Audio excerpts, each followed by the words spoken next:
എല്ലാവർക്കും നമസ്കാരം. ഇന്ന് നമ്മളൊരു സിമ്പിൾ വേർബ് യൂസ് ചെയ്ത് പല രീതിയിൽ എങ്ങനെ സെന്റൻസസ് ഫോം ചെയ്യാമെന്നാണ് നോക്കുന്നത്. നമുക്കറിയാം പോവുക എന്നെങ്ങനെയാണ് പറയുന്നത്? ഗോ. സോ ഞാൻ പോകുന്നു അല്ലെങ്കിൽ ഞാൻ പോകാറുണ്ട് എന്നെങ്ങനെ പറയും? I go. ഐ ഗോ എന്ന് പറഞ്ഞാൽ ഞാൻ പോകാറുണ്ട് എന്നാണ് മീനിങ്. ഇനി നമുക്ക് പറയേണ്ടത് അവൻ പോകാറുണ്ട് എന്നാണ്. അവൻ പോകാറുണ്ട് എന്ന് പറയണമെങ്കിൽ അവൻ എന്ന് പറയുന്നത് ഹി ആണല്ലേ. ഹി സിംഗുലർ ആയതുകൊണ്ട് നമ്മൾ എപ്പോഴും വേർബും എങ്ങനെ തന്നെ ആയിരിക്കണം? സിംഗുലർ ആക്കണം. വേർബിനെ സിംഗുലർ ആക്കാൻ ഒന്നും ആലോചിക്കേണ്ട, ജസ്റ്റ് വേർബിൻ്റെ കൂടെ S O E S O add ചെയ്താൽ മതി. അപ്പോൾ ഇവിടെ ഗോ ആയതുകൊണ്ട് ഇ എസ് ആണ് ആഡ് ചെയ്യേണ്ടത്. സോ ഹി ഗോസ് എന്ന് പറഞ്ഞാൽ അവൻ പോകാറുണ്ട് എന്നാണ് മീനിങ്. സോ ഐ ഗോ എന്ന് പറഞ്ഞാൽ ഞാൻ പോകാറുണ്ട്, ഹി ഗോസ് എന്ന് പറഞ്ഞാൽ അവൻ പോകാറുണ്ട്. ഇനി അവൾ പോകാറുണ്ട് എന്നാ പറയേണ്ടതെങ്കിലോ ഷീ സിംഗുലർ ആണ്, ഷീ ഗോസ്. മനസ്സിലായോ? ഇനി നമുക്ക് ഇത് തന്നെ നെഗറ്റീവ് ആക്കണം. നെഗറ്റീവ് ആക്കാൻ എന്ത് ചെയ്താൽ മതി? ഏതാണോ ഓക്സിലറി വേർബ് അതിൻ്റെ കൂടെ നോട്ട് ആഡ് ചെയ്താൽ മതി. അപ്പം ഒരു വേർബ് ബേസ് ഫോമിലാന്ന് വെച്ചു, അതിൻ്റെ കൂടെയുള്ള ഓക്സിലറി വേർബ് ഡു ആണെന്ന് ഓർത്ത് വയ്ക്കുക. ഇനി ബേസ് ഫോമിൻ്റെ കൂടെ S O E S O add ചെയ്തിട്ടുണ്ടെങ്കിൽ അവിടുത്തെ ഓക്സിലറി വേർബ് ഡസ് ആണെന്ന് ഒന്ന് ഓർത്ത് വയ്ക്കുക. സോ ഐ ഗോ എന്ന് പറഞ്ഞാൽ ഞാൻ പോകാറുണ്ട് എന്നാണ് നമ്മൾ കണ്ടു. അപ്പോൾ ഞാൻ പോകാറില്ല എന്നെങ്ങനെ പറയും? ഐ ഡു ആണ് ഓക്സിലറി വേർബ്, അതിൻ്റെ കൂടെ നോട്ട് കൂടെ ആഡ് ചെയ്യണം. I don't go. ഡു നോട്ടിനെ ഷോർട്ട് ആക്കുന്നതാണ് ഡോണ്ട്. ഐ ഡോണ്ട് ഗോ എന്ന് പറഞ്ഞാൽ ഞാൻ പോകാറില്ല എന്നാണ്. ഇനി അവൾ പോകാറില്ല എന്നാ പറയേണ്ടതെങ്കിലോ ഷീ, അവിടുത്തെ ഓക്സിലറി വേർബ് ഏതാണ്? ഷീ ഗോസ് എന്നാണ് നമ്മൾ പറഞ്ഞത് അല്ലേ. ഇപ്പം ബേസ് ഫോം ഓഫ് ദ വേർബിൻ്റെ കൂടെ യെസ് കൂടെ ഉണ്ട്. അപ്പോൾ അവിടുത്തെ ഓക്സിലറി വേർബ് ഏതാണ്? ഡസ് ആണ്. So she does not. Does നോട്ടിനെ short ആക്കുമ്പോൾ ഡസൻറ്റ്. ഷീ ഡസൻറ്റ് ഗോ എന്ന് പറഞ്ഞാൽ അവൾ പോകാറില്ല എന്നാണ് മീനിങ്. സോ ഇത് ക്ലിയർ ആയല്ലോ. ഐ ഗോ എന്ന് പറഞ്ഞാൽ ഞാൻ പോകാറുണ്ട്, ഹി ഗോസ് എന്ന് പറഞ്ഞാൽ അവൻ പോകാറുണ്ട്. അവൻ പോകാറില്ല എന്ന് പറയണമെങ്കിൽ ഹി ഡസൻറ്റ് ഗോ. ഞാൻ പോകാറില്ല എന്ന് പറയണമെങ്കിൽ ഐ ഡോണ്ട് ഗോ. ഇത്രയും ക്ലിയർ ആയല്ലോ. ഇനി നമുക്ക് ചോദ്യം ഉണ്ടാക്കണം. ചോദ്യം ഉണ്ടാക്കാൻ എന്താണ് വ്യത്യാസം? ജസ്റ്റ് ആ ഓക്സിലറി വേർബിനെ ഫ്രണ്ടിലോട്ടാക്കിയാൽ മതി. സോ ഐ ഗോ, അവിടുത്തെ ഓക്സിലറി വേർബ് ഏതാണ്? ഡു. അപ്പോൾ നീ പോകാറുണ്ടോ എന്നാണ് നമുക്ക് ചോദിക്കുന്നത്. നീ എന്ന് പറയാം യു. അപ്പോൾ ഡു യു ഗോ എന്ന് ചോദിച്ചാൽ നീ പോകാറുണ്ടോ എന്നാണ് മീനിങ്. Do you go. അപ്പോൾ നമുക്ക് അവൾ പോകാറുണ്ടോ എന്നാണ് ചോദിക്കേണ്ടതെങ്കിലോ അവൾ സിംഗുലർ ആണ്, അവിടുത്തെ ഓക്സിലറി വേർബ് ഡസ് ആണ്. അപ്പോൾ ഡസ് ഷീ ഗോ എന്ന് ചോദിച്ചാൽ അവൾ പോകാറുണ്ടോ എന്നാണ് മീനിങ്. ഇനി ഇത് തന്നെ നമുക്ക് നെഗറ്റീവായിട്ട് ചോദിക്കണം. അവൾ പോകാറില്ലേ, അതെങ്ങനെ ചോദിക്കും? നീ പോകാറുണ്ടോ എന്നെങ്ങനെയാണ് നമ്മൾ ചോദിച്ചത്? Do you go. അപ്പോൾ നീ പോകാറില്ലേ എന്ന് ചോദിക്കണമെങ്കിൽ ഇതിൻ്റെ ഡു മാറ്റി ഡോണ്ട് ആക്കിയാൽ മതി. ഡോണ്ട് യു ഗോ എന്ന് ചോദിച്ചാൽ നീ പോകാറില്ലേ എന്നാണ് മീനിങ്. ഇനി അവൾ പോകാറില്ലേ എന്നാ ചോദിക്കേണ്ടതെങ്കിലോ അവിടെ ഓക്സിലറി വേർബ് ഡസ് ആയിരുന്നു, അതിനെ നെഗറ്റീവ് ആക്കുക. ഡസൻ ഷീ ഗോ എന്ന് ചോദിച്ചാൽ അവൾ പോകാറില്ലേ എന്നാണ് മീനിങ്. സോ നമ്മൾ പറഞ്ഞത് എന്തൊക്കെയാണ്? ഐ ഗോ എന്ന് പറഞ്ഞാൽ ഞാൻ പോകുന്നു അല്ലെങ്കിൽ ഞാൻ പോകാറുണ്ട്. ഷീ ഗോസ് എന്ന് പറഞ്ഞാൽ അവൾ പോകാറുണ്ട്. ഇനി നെഗറ്റീവ് ആക്കാൻ, അതായത് ഞാൻ പോകാറില്ല എന്നെങ്ങനെ പറയും? I don't go. അവൻ പോകാറില്ല എന്ന് പറയാൻ ഹി ഡസൻറ്റ് ഗോ. ഇനി ചോദ്യവാക്കുമ്പോൾ നീ പോകാറുണ്ടോ എന്നെങ്ങനെ ചോദിക്കും? Do you go. അവൾ പോകാറുണ്ടോ എന്ന് ചോദിക്കാൻ ഡസ് ഷീ ഗോ. ഇനി അവൾ പോകാറില്ലേ എന്നാ ചോദിക്കേണ്ടതെങ്കിലോ ഡസ് മാറ്റി ഡസൻറ്റ് ആക്കുക. Doesn't she go. നീ പോകാറില്ലേ എന്നാ ചോദിക്കേണ്ടതെങ്കിലോ ഡോണ്ട് യു ഗോ. സോ ഇത്രയും ക്ലിയർ ആയല്ലോ. ഇനി നമുക്ക് കുറച്ച് സെന്റൻസസ് നോക്കാം. അവൾ ഞങ്ങളുടെ വീട്ടിൽ വരാറുണ്ട്. ഇവിടെ സബ്ജക്റ്റ് അവൾ, ഷീ സിംഗുലർ ആണ്, അതുകൊണ്ട് വേർബിനെ സിംഗുലർ ആക്കണം. സോ വരിക എന്ന് പറയാൻ കം, സിംഗുലർ ആക്കാൻ കംസ്.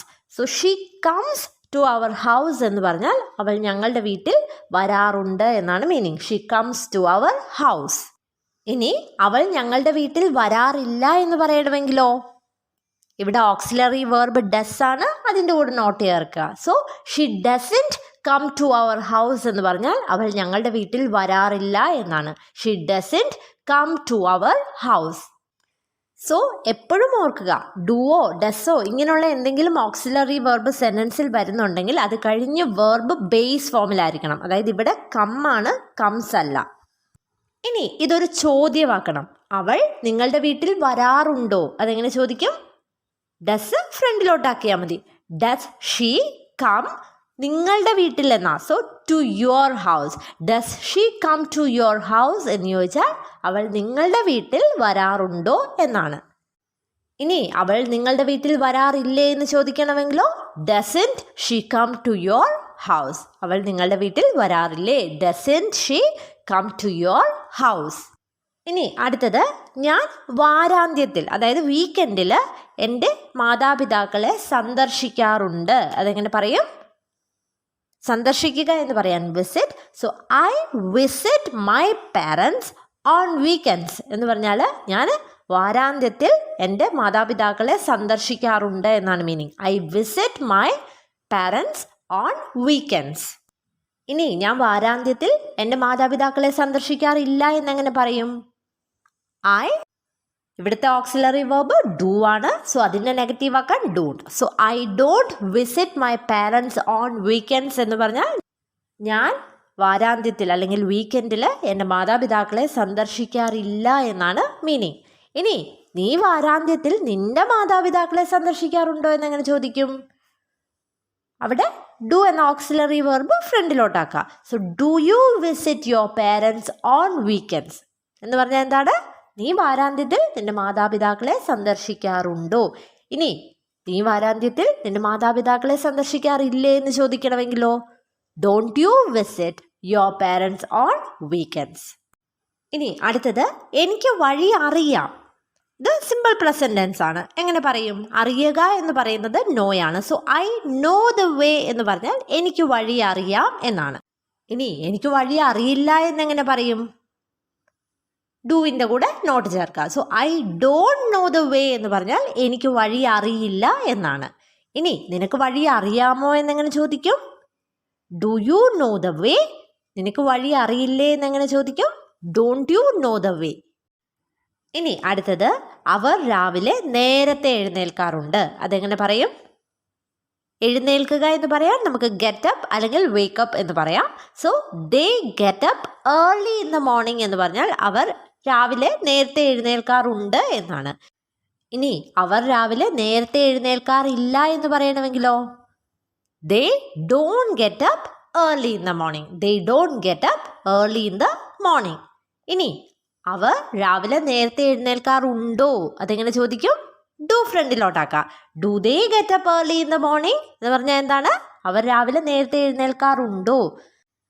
ഇനി അടുത്തത്, അവർ രാവിലെ നേരത്തെ എഴുന്നേൽക്കാറില്ലേ. അതെങ്ങനെ ചോദിക്കും? ഡു മാറ്റി ഡോണ്ട് ആക്കാം. Don't they get up early in the morning എന്ന് പറഞ്ഞാൽ എന്താണ്? അവർ രാവിലെ നേരത്തെ എഴുന്നേൽക്കാറില്ലേ എന്നാണ് മീനിങ്. ഇനി അടുത്തത്, അവർ എല്ലാ ദിവസവും അത്താഴത്തിന് ശേഷം നടക്കാൻ പോകാറുണ്ട്. നടക്കാൻ പോവുക എന്ന് പറയുന്നത് ഗോ ഫോർ എ വാക്ക് എന്നാണ്. So they go for a walk every day after dinner എന്ന് പറഞ്ഞാൽ അവർ എല്ലാ ദിവസവും അത്താഴത്തിന് ശേഷം നടക്കാൻ പോകാറുണ്ട് എന്നാണ്. ഇനി അവർ എല്ലാ ദിവസവും അത്താഴത്തിന് ശേഷം നടക്കാൻ പോകാറില്ല എന്നെങ്ങനെ പറയും? They don't go for a walk every day after dinner. ഇനി അവർ എല്ലാ ദിവസവും അത്താഴത്തിന് ശേഷം നടക്കാൻ പോകാറുണ്ടോ എന്നെങ്ങനെ ചോദിക്കും? ഡു ഫ്രണ്ടിലോട്ടാക്കാം. Do they go for a walk every day after dinner എന്ന് പറഞ്ഞാൽ എന്താണ്? അവർ എല്ലാ ദിവസവും അത്താഴത്തിന് ശേഷം നടക്കാൻ പോകാറുണ്ടോ. ഇനി അവർ എല്ലാ ദിവസവും അത്താഴത്തിന് ശേഷം നടക്കാൻ പോകാറില്ലേ എന്നെങ്ങനെ ചോദിക്കും? Don't they go for a walk every day after dinner. So ഇത് നിങ്ങൾക്ക് ക്ലിയർ ആയെന്ന് കരുതുന്നു. ഇനി ഞാൻ 2 സെൻറ്റൻസസ് പറയും. ഇതിൻ്റെ തന്നെ 4 ഫോംസ്, അതായത് പോസിറ്റീവ്, നെഗറ്റീവ്, ക്വസ്റ്റ്യൻസിൽ തന്നെ പോസിറ്റീവ്, നെഗറ്റീവ്. ഈ ഒരു രീതിയിൽ ഈ സെൻറ്റൻസസ് ഒന്ന് ഇംഗ്ലീഷിലോട്ടാക്കിയിട്ട് അതൊന്ന് കോമെൻറ്റ് ചെയ്യുക. ഫസ്റ്റ് സെൻറ്റൻസ് ഇതാണ്: അവർക്ക് അത് എങ്ങനെ ചെയ്യണമെന്നറിയാം. എങ്ങനെ ചെയ്യണമെന്നെങ്ങനെയാണ് പറയുന്നത്? How to do it. So sentences ഇതാണ്: അവർക്കതെങ്ങനെ ചെയ്യണമെന്നറിയാം, അവർക്കതെങ്ങനെ ചെയ്യണമെന്നറിയില്ല, അവർക്കതെങ്ങനെ ചെയ്യണമെന്നറിയാമോ, അവർക്കതെങ്ങനെ ചെയ്യണമെന്നറിയില്ലേ. ഇത് 4 ഇംഗ്ലീഷിലോട്ടാക്കുക. ആൻസർ ഒന്ന് കോമെൻറ്റ് ചെയ്യുക. ഇനി അടുത്ത സെൻറ്റൻസ് ഇതാണ്: അവൻ വണ്ടി ഓടിച്ച് ജോലിക്ക് പോകാറുണ്ട്, അല്ലെങ്കിൽ വണ്ടി ഓടിച്ച് ജോലിക്ക് പോകുന്നു. വണ്ടി ഓടിച്ച് ജോലിക്ക് പോകുക എന്ന് പറയുന്നത് ഡ്രൈവ് ടു വർക്ക് എന്നാണ്. സോ 4 സെൻറ്റൻസസ് ഇതൊക്കെയാണ്. അവൻ വണ്ടി ഓടിച്ച് ജോലിക്ക് പോകാറുണ്ട്, അവൻ വണ്ടി ഓടിച്ച് ജോലിക്ക് പോകാറില്ല, അവൻ വണ്ടി ഓടിച്ച് ജോലിക്ക് പോകാറുണ്ടോ, അവൻ വണ്ടി ഓടിച്ച് ജോലിക്ക് പോകാറില്ലേ. സോ ഈ 8 ആൻസേഴ്സ് നിങ്ങളൊന്ന് കോമെൻറ്റ് ചെയ്യുക. സോ പുതിയൊരു ടോപ്പിക്കുമായിട്ട് നമുക്ക് അടുത്ത ക്ലാസ്സിൽ കാണാം. Thank you and stay safe.